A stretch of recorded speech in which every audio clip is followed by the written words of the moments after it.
दोस्तों स्वागत है स्टडी नाउ 6 चैनल पे। आशा है आप सभी ठीक होंगे। तो चलिए फिर शुरू करते हैं आज की क्लास, जो Hindi TGT PGT plus Hindi net GRF के लिए बहुत ही महत्वपूर्ण रहने वाला है।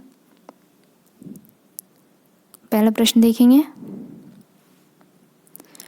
राउलवेल नामक कृति के रचनाकार कौन है? राउलवेल नामक कृति के रचनाकार कौन है? तो रूड़ा कवि। राउलवेल जो कृति रही है रूड़ा कवि द्वारा रचित है।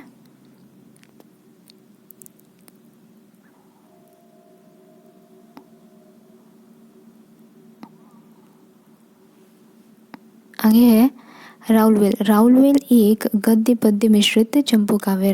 राउलवेल एक गद्य पद्य मिश्रित चंपू काव्य है। यह एक शिलांकित कृति है। राउलवेल एक शिलांकित कृति है। हिंदी साहित्य में नखशिख वर्णन की श्रृंगार परंपरा का आरंभ राउलवेल से माना जाता है। हिंदी साहित्य में नखशिख वर्णन की श्रृंगार परंपरा का आरंभ राउलवेल से माना जाता है। इसके अलावा इस कृति में हिंदी की 7 बोलियों के शब्द मिलते हैं, जिसमें राजस्थानी प्रधान बोली है। राउलवेल नामक कृति में हिंदी की 7 बोलियों के शब्द मिलते हैं, जिसमें राजस्थानी प्रधान बोली है। अद्योतन सूरी ने कुवलय माला नामक एक गद्य कृति की रचना की। अद्योतन सूरी ने कुवलय माला नामक एक गद्य कृति की रचना की है। आगे बढ़ेंगे। उक्ति व्यक्ति प्रकरण किसकी रचना है? उक्ति व्यक्ति प्रकरण किसकी रचना है? तो दामोदर शर्मा की रचना है उक्ति व्यक्ति प्रकरण।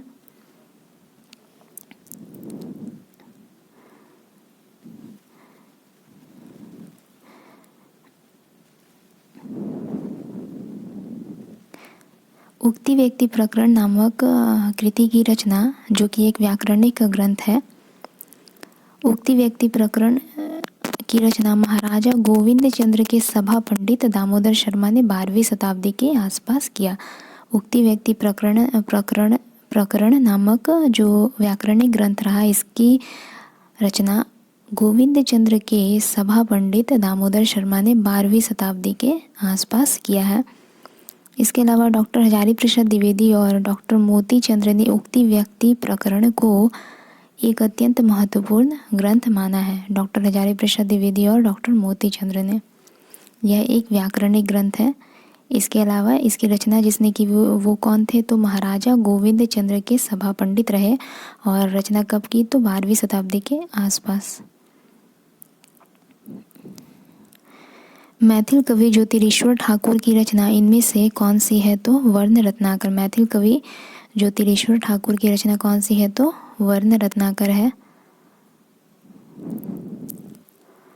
वर्ण रत्नाकर मैथिली हिंदी में रचित गद्य की प्रथम रचना है। वर्ण रत्नाकर मैथिली हिंदी में रचित गद्य की, मतलब मैथिली हिंदी में रचित गद्य की प्रथम रचना मानी जाती है वर्ण रत्नाकर।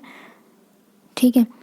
इसके अलावा वर्ण रत्नाकर का ढांचा विश्व कोशात्मक है। वर्ण रत्नाकर का ढांचा विश्व कोशात्मक है।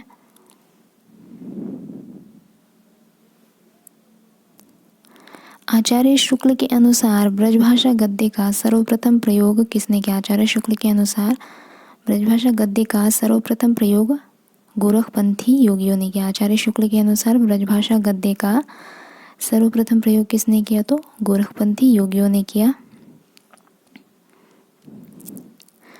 वल्लभाचार्य के पुत्र विट्ठलनाथ की ब्रजभाषा गद्य की रचना कौन सी रही? श्रृंगार रसमंडन। वल्लभाचार्य के पुत्र कौन? विट्ठलनाथ। इनकी ब्रजभाषा गद्य की जो रचना रही उसका नाम रहा श्रृंगार रसमंडन। श्रृंगार रसमंडन विट्ठलनाथ की ब्रजभाषा गद्य की रचना रही। और विट्ठलनाथ वल्लभाचार्य के पुत्र रहे। इसके अलावा विट्ठलनाथ की अन्य रचना रही यमुनाष्टक और नवरत्न सटीक। विट्ठलनाथ की अन्य रचना रही यमुनाष्टक और नवरत्न सटीक।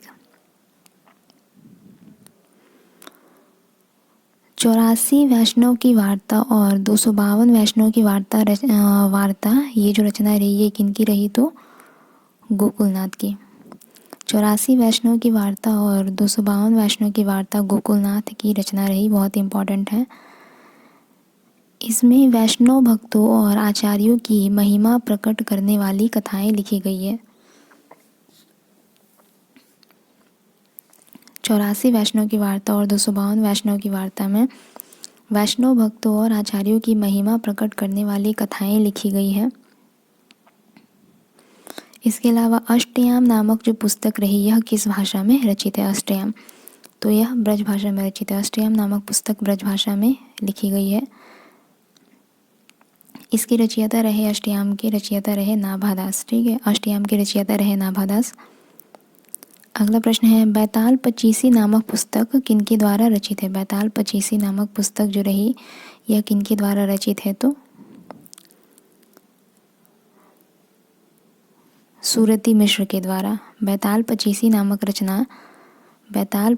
नामक रचना सूरती मिश्र के द्वारा रचित है।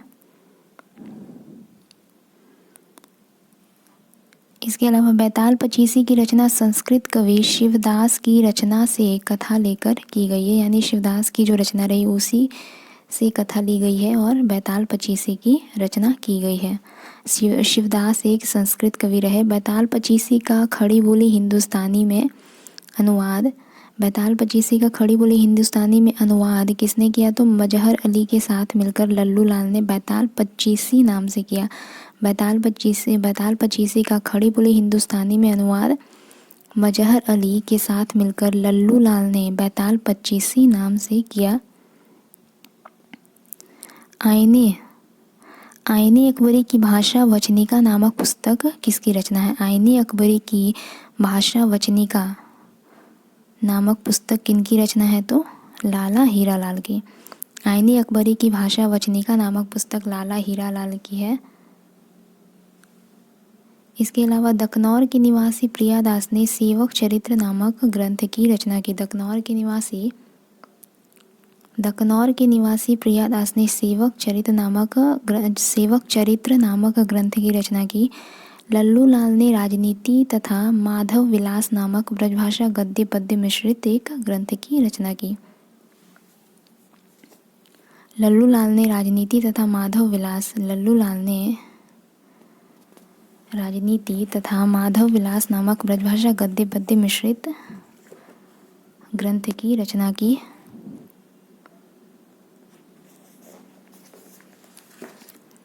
आगे बढ़ेंगे। अगला है, सोमवंशन की वंशावली नामक ब्रजभाषा गद्य की रचना किसने की? सोमवंशन की वंशावली नामक ब्रजभाषा गद्य की रचना किसने की? तो मणिकलाल ओझा ने। सोमवंशन की वंशावली नामक ब्रजभाषा गद्य की रचना मणिकलाल ओझा ने की। खड़ी बोली गद्य का प्रारंभिक रूप दक्षिणी साहित्य में मिलता है। खड़ी बोली गद्य का प्रारंभिक रूप किस में मिलता है? तो दक्षिणी साहित्य में मिलता है। याद रखिएगा, खड़ी बोली गद्य का प्रारंभिक रूप दक्षिणी साहित्य में मिलता है। दक्षिण के साहित्यकारों ने अपनी भाषा को हिंदी, हिंदवी, दक्षिणी, दहलवी, जमान हिंदुस्तान आदि कहकर पुकारा है, आदि नामों से पुकारा है। खड़ी बोली गद्य का प्रारंभिक रूप दक्षिणी साहित्य में मिलता है। दक्षिण के साहित्यकारों ने अपनी भाषा को हिंदी, हिंदवी, दक्षिणी, दहलवी, जमान हिंदुस्तान आदि कई नामों से पुकारा है। दक्षिणी हिंदी का प्रथम गद्य लेखक किसे माना जाता है? दक्षिणी हिंदी का प्रथम गद्य लेखक ख्वाजा बंदा नवाज गेसुदराज को माना जाता है। दक्षिणी हिंदी का प्रथम गद्य लेखक ख्वाजा बंदा निवाज गेसुदराज को माना जाता है। ठीक है, तो आज का ये अंतिम प्रश्न रहा। अगली क्लास में जल्दी मिलते हैं। तब तक के लिए अगर अच्छा लगे आप लोगों को वीडियोस हमारे, तो आप लोग लाइक शेयर सब्सक्राइब ज़रूर कीजिएगा। धन्यवाद।